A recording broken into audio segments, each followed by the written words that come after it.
number devil, Aliena Guababai. Amalia.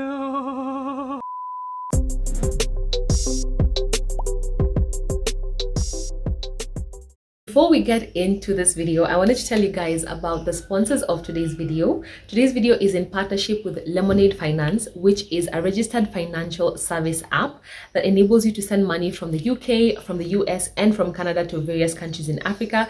You can send to Kenya, Uganda, Tanzania, Rwanda, Ivory Coast, Senegal, Nigeria, Benin, Cameroon. The list is endless. And the one thing that I really love about the Lemonade Finance as compared to other financial apps that you send money through is that they have a zero transaction fee, meaning you don't get charged anything to send your money, and the payment is almost instant. So you send right now, and within 2 to 5 minutes the person on the other side in Africa has already received the money. I do have a discount code for you guys, so you using my code Michelle, you're able to get a 10% cashback on your first order. And I'm gonna put the link down in the description box where you can be able to download the Lemonade Finance app. Everything is gonna be in the description box. And also, if you wanna check them out, I'm also gonna leave a link to their website down in the description box. Make sure you check it out and save your money. Okay, so the first thing that you're gonna need is the eyebrows. I know usually for a lot of pro makeup artists, they like to start with the face, but if you are a beginner, then you would find that a bit daunting. So let me show you guys what you need for the eyebrows. So the first thing you need is a spoolie. A spoolie is basically a brush that looks like this that enables you to be able to brush your eyebrow hairs upwards. I did already trim my eyebrows, and if you want a video on that, I do have several videos that I've done on how to do your eyebrows, and it does have a tutorial on how to trim. What you want to do is just comb your eyebrows going in an upward and outward motion like so, and then now go in with the second product that you need, which is an eye pencil.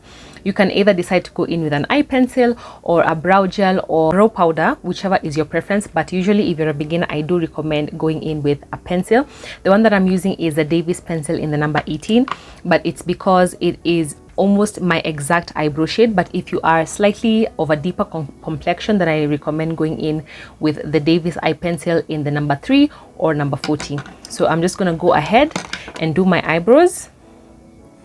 For a more detailed video, I have done several videos on that, so make sure to check out my channel if you are struggling with doing your eyebrows.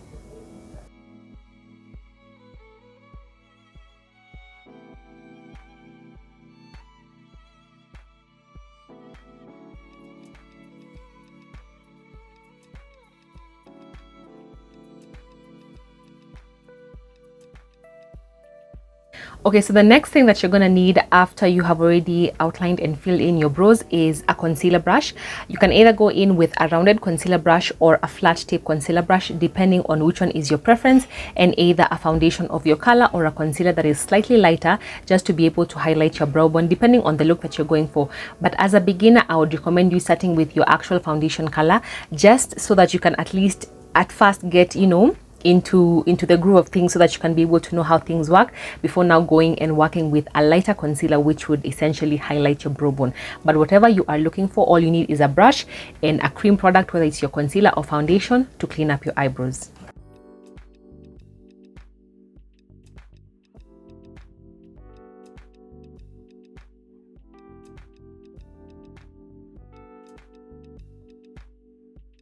Okay, so the next thing that you're going to need is a beauty blender, preferably a damp beauty blender. I usually just use some water to make it a little bit damp, and you want to make sure that it's damp, not wet and not dry. So you run it through some water and then squeeze out the excess water with a towel or a paper tissue, and your beauty blender is ready to go. So a little tip that I'd like to give you guys, blenders, and I always tell this to my students, a blender is a sponge. So what do sponges naturally do? They suck out the product. So what you want to do before you go in and blend in any product is apply a little bit of that same product onto your beauty blender, so that it can have a thin layer of that product, so that when you're going in to blend, it doesn't automatically go and suck out all the product, unless that's what you want. Actually, for those times when you've applied a little bit extra product, I do recommend going in with a clean side of your beauty blender. It will automatically suck out the excess. But on instances when you want to just blend out your concealer or your foundation, like I want to do now, I like to just apply a thin layer of my foundation or concealer and then now go in and then blend. And you want to blend by tapping in as opposed to swiping, just because you want that product to stay in that one place and the coverage to remain full. Okay, so the eyebrows are done. Next up, we're going to go into eyeshadow, and for the eyeshadow we're doing a very simple monochromatic monotone look rather, which just basically means one color. But I'm going to be showing you the different kinds of brushes that you would need if you were to do 2 colors or 3 colors or 4 colors or however number of colors that you want. But before we get into that, you always want to remember to apply an eyeshadow base or primer before you apply your eyeshadow. The reason why this is so important is, number one, it prevents your eyeshadow from creasing, and number two, it really holds the eyeshadow together, so it gives you more longevity when it comes to your makeup. And also it does increase pigment, especially if you're going for an eyeshadow base or an eyeshadow primer that is slightly lighter than you. So my personal favorite usually is this one. It's the Ben Nye Clown White eyeshadow primer, and you shouldn't get overwhelmed with this. If you have just your normal concealer, your LA Girl, whatever it is that you have in your kit, it can also work for you. But the tip that I would give you guys is, if you are going for more colorful looks and if you want your eyeshadows to pop a little bit extra, then go for a concealer or an eyeshadow primer that is lighter. But if you want a more natural or just a nude-ish look, you can go for a concealer color that is your color as your eyeshadow base. So for this, I'm going to be going in with a fluffy brush just to apply, because the product is really thick. But then again, you can skip this process and go into your concealer as opposed to your eyeshadow primer.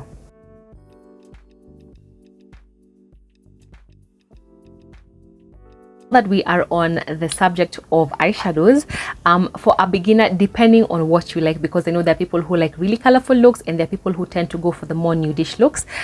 For you, if you like nude colors, I would recommend a palette that looks like this. It's a palette that has a lot of the neutral colors, the nudes, that's the bronze, the browns, and it does have both shimmer and matte. Shimmer meaning it has a bit of pigment, so it does look a little bit shiny or shimmery, as the name suggests. And then now we have the matte colors, which look like powders, and they come in a variety of colors. So if you are more on the nude side and you like nudes, I would recommend a palette that looks like this. But then if you are, you know, more adventurous and you love color, then I would recommend for you to go for a palette that looks like this. This one is the Raina Beauty Maridadi palette. It has a variety of colors, looks really beautiful. You have your oranges, your blues, your greens, so whatever you need, then you have it. But I do recommend, even if you're getting a colorful palette, if you don't have a nude color or a nude palette rather, I recommend getting a colorful palette that does have also the range of nudes, just so also on those days when you don't want to put like too much makeup, or you know, look like you've done like a lot of color, then you can always go in for the more nude colors. So today, because we're going in with a very simple look, I'm gonna go in with this matte color, just this one matte color all over my lid, and then we're going to proceed to the lashes and the liner. Okay, when it comes to eyeshadow, I have done a detailed video on this, and if you guys want an even more detailed version, let me know down in the comment section.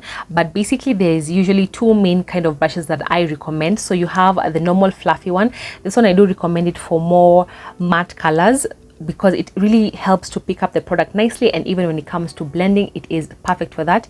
And there's a lot of variations for this, so you can have this round dome one, you can have an angled one, you can have a really thick but dense Bristol one, depending on whatever you like. But a brush that looks like this is perfect for blending, and especially matte eyeshadows. And then you have a brush that looks like this. This one, if you notice on the side, it's a little bit flatter and it's more dense. This one, I love to use it for my shimmer shadows, because it picks up the product so well. For shimmer shadows, I like to go for a brush that is flat but still dense and can be able to pick up the product.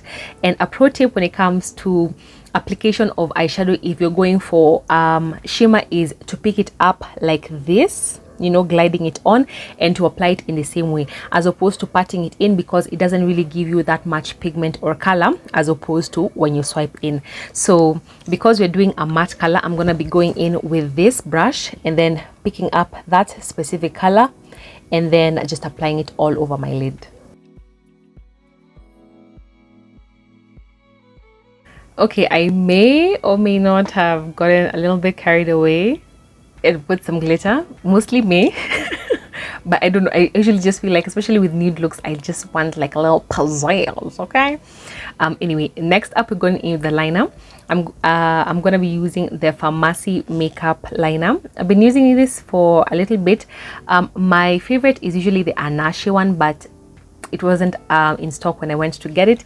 And what you want to look for, especially for eyeliner as a beginner, is a feather tip. And by a feather tip, I mean a tip that is a bit flexible as opposed to a hard and solid one. It's much easier to work with this. And a little tip when it comes to liner is make sure you use your pinky finger in your cheek as an anchor, so you can have the most stable support when it comes to doing your eyeliner as opposed to doing it freehand.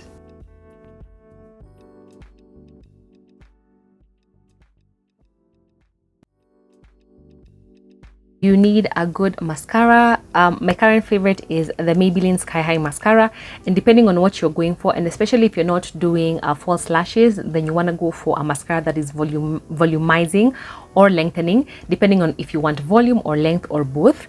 So a tip with this is, instead of pushing it back and forth inside, because it does put air inside and then it dries down much quicker, if you want to pick up the product, just swirl it around and then remove it, and then now apply from the base of your natural lashes outwards.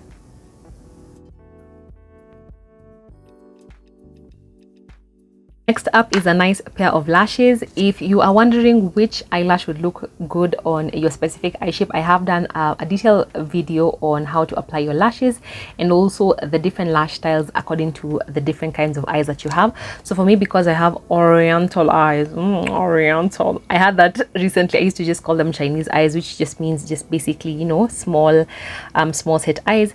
I like to go in with a set that looks like this. This one, as you can see, it starts a little bit light at the beginning and then ends a little bit thicker. So that does give my eyes the illusion that my eyes are a bit, you know, more open and bigger. So you need a good pair of lashes and a nice lash glue. Guys, if you are a beginner, please do not be going for lash glue that is black in color. No, that one will leave it to the pros, because the amount of smudging that will smudge on you on that eyeshadow that you have taken time on, you will not believe it. So as a beginner, I do recommend going in with a white lash glue which dries clear. And again, if you have a problem with applying your eyelashes, definitely look for how to apply lashes like a pro on my video on my channel, and yeah, slay your lashes. It's really easy. And especially when it comes to my makeup classes, the one thing that my students always say is, oh my gosh, because usually we do have like a little preliminary meeting of, you know, what are your expectations of the class, where do you know, have challenges in, where are you a little bit strong in. Almost all, I think all my students usually say lashes, among other things like eyebrows, liner, blah blah blah, but they always say lashes. And once I show them the lash technique that I usually do, they usually like, what is so hard about lashes? Guys, please go and check out that video if you struggle with lashes. Lashes should be the last worry in your mind, literally, because it's so easy to apply. So let me just go off camera, pop this on, and then now we come back and start on skin. So the first thing that you're going to be needing is a moisturizer. Guys, please do not skip moisturizer, whether you have dry skin, combination skin, oily, acne prone, whichever skin type that you have. Always make sure you go in with a moisturizer. The only difference will now come in to which kind of moisturizer that you would use. So for example, if you're oily, you would like to go into a more oil-free moisturizer. If you are dry skin, then you want to go for a more hydrating moisturizer. My personal favorite for almost all skin types is this bad boy right here, the Nivea cream, I don't know how to pronounce it, moisturizer, and it's actually what I've applied on my skin. But if you don't or are not a fan of moisturizer, then I do recommend going in with a primer that is also moisturizing or hydrating, and that can also act as a moisturizer plus primer. A good example of that is the Milk Hydro Grip primer. I love this primer, and especially for my clients who are a bit dry skin and need a little bit of hydration and moisture, because you don't need to apply a moisturizer for this. You just go in with the primer and then go in to your foundation. Shout out to Sly for plugging me onto this primer. It is amazing.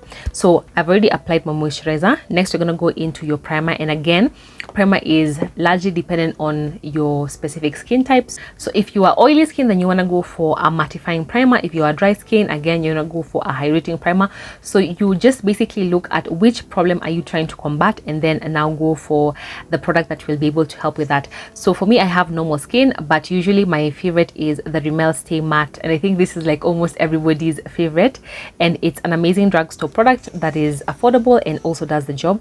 If you do have extremely oily skin though, then I do recommend going in for a more mattifying formula. A good one is the Becca one, and also you can also alternatively use a sweat block. So I'm just using a little bit of that. Literally that is all that I'm going to use, and it's actually too much, and I'm going to apply it only on the areas that I need, which is this area over here and a little bit over here. Blend it out and then go on to our next step. Okay, so the next thing, we are going into the cream products. So you need a good concealer, preferably 2 to 3 shades lighter than you. Alternatively, if you like to go for a more natural look, and especially maybe you're going to work or you're going for an unofficial event and you don't want to look like you've done too much, then I do recommend going in with a concealer that is your exact color. It won't brighten as much as a lighter concealer, but it will do the job. And especially maybe if you have a bit of hyperpigmentation, dark circles, then that will really help to do that. So I like to go in with a concealer and also a good foundation. The foundation that I'm using is an Edge World foundation in the shade Mahogany. I'm not going to show you because I've been scraping the bottle because I need another one. And then the tip for this specific segment of the video is I'm going to do all my cream products in one. That usually saves me a lot of time, as opposed to going in with the foundation and then the concealer, then the contour, then the If you don't have a lot of time, just go into all your cream products at the same time and then blend them one by one, and it's literally perfection and saves you time. So first I'm gonna go in with my concealer. This one is the Nuban Beauty In My Skin liquid concealer in the shade 42.5. You want to use a very small amount, and then also it's important to know the formulation. So for example, this specific concealer, I've noticed it dries down really quickly, so I like to work fast when I'm working with it. But there are some formulations that, you know, don't dry as quick as this, so you do have a bit of leeway when it comes to blending.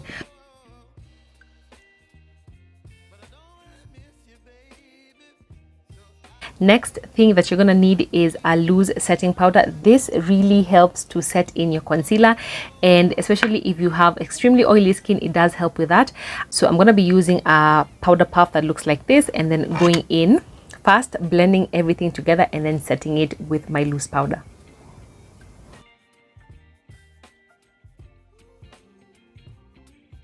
So the next thing that you're going to be needing is a compact powder of your exact color, and I like to go in with a brush that looks like this, that is flat at the top. This kind of brush usually just helps me to pick up my product nicely and then just pat it in. Again, when you're looking for a more sheer or a more natural coverage, then you want to go in with a brush that looks more like this, which is, you know, more fluffy and light, because it doesn't pick up as much product as the dense brush. So depending on the kind of finish that you want, whether it be a very full coverage or a very sheer coverage, it would also depend or determine rather the kind of brush that you use. So you want to just go into that and then set the rest of your face, because we only set the areas that had the concealer with the loose powder. So we want to set the rest of our face with our compact powder and then come in to do our contouring. If you guys notice, I didn't go in with cream contour, and this is because it's a beginner's guide. So for my beginners, what I do recommend going in with is a powder. So I like to go in with a compact powder that is 2 to 3 shades darker than me. But usually the rule of thumb to know is, when I want a very natural contour, what I like to do is I like to match. You see that color that is over there? Because this area over here, the 3 of your face, is those areas that have the shadows. So I like to match that exact color so that it can give me a very natural contour. But if you do want like a very deep contour, or to really sculpt certain areas, then you can go in for a darker color of contour. So I'm going to go in with my contour and my same brush, but I'm not going to dip it all into it. I'm just going to use a little product on the side of my brush and then go in to the areas that need the contour. So around there. And you never want to drag your contour all the way to your mouth. You just want to keep it very high up, so that it can give your face that sculpting and that lifting and definition that you need. Next up, and this is completely optional, you want to go into your blush. Blush basically just brings back that color and that, you know, rosiness to your cheeks that usually your foundation, you know, just flattens it out. So the blush really does help to bring back color and some rosiness into your cheeks. So let me show you guys a couple of varieties of the blushes that I would use, and this is the brush that I would use for it. A very small but still fluffy brush, because I am using a powder blush. So you want something that is very, very light and enables you to be able to blend it in properly. And especially if maybe you go in with a lot of blush, you can be able to, you know, blend it out nicely. So over here you can see a variety of blushes, from the really light pinks to the deep pinks to the oranges to the purples. So usually my rule of thumb, and this varies depending on, you know, your personal preference, but for my lighter skin clients, I like to go into the pinks or the you know, the mauvey colors. And then for my brown skin, deeper toned clients, I like to go in with the reds or the purples. It usually looks really, really nice. But then again, it all depends on somebody's undertone, and especially if I see that, you know, you have a reddish undertone, I would tend to go in for the reds or the purples, or even like a peachy pink. But I wouldn't tend to go for a color like this for somebody who is deeper skin tone, just because I feel like it does look very, very bright and patchy on them. And then if I get a client who's maybe Caucasian, then I wouldn't also go for this. It would be like really, really bright. I would let him mix it up with something like this just to tone it down and to dull it down. And especially if you have melanated skin, guys, orange is your friend. It looks really, really beautiful on melanin skin, brings back that color, and it doesn't look too much. If you don't have a blush palette, your normal eyeshadow can work. But remember, don't use your shimmer colors for blush. You want to use your matte colors so that it doesn't look shiny all over your cheeks, but it looks rosy and complementary to your specific skin tone. So I'm going to take my brush, pick up a bit of that product like that, or it was this one, and then tap away the excess, and then right above where we put our contour, that's where you want to put your blush, and drag it upwards just to give you that little bit of lift. Next up, we're gonna go into our eye pencil. Eye pencil is really, really important just to bring the look together. But if you're feeling experimental, because I don't want to put black underneath my eyes, you can always go in and go for, you know, color underneath your eyes. I want to go for the green, and again, you can choose to go with black. I just want to do something a little bit extra. So I'm going to go into a green liner underneath my eyes, and then come back, and then we do the lips and finish up. So the last thing that we're going to be doing before we set our face is going in with a highlighter. My personal favorite is this one. It is the Ever Beauty highlighter from Shop with Talia on Instagram, and I like to use the very same brush that I used for my blush. And then just pick a little bit of it. By the way, if you want your highlighter to pop more, then do it after you've already set your face and it's already dried down. But if you want it to be a little, like, you know, there but not there, like very, very subtle, like I like it, you can put it before.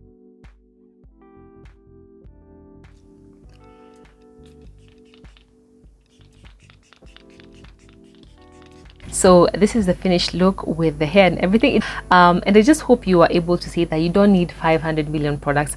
As long as you know your specific skin type, your specific skin needs, then you're able to get products that are specifically tailored for you, and you can make them work. So I hope you guys enjoyed watching. I know I haven't done a very detailed video on things like liner or lashes, but if lashes is something that you struggle with, then definitely make sure to watch the next video up above, and you'll be able to know the A to Z's of how to apply your lashes like a pro. Don't forget to like, share and subscribe, and I'll see you on our next video.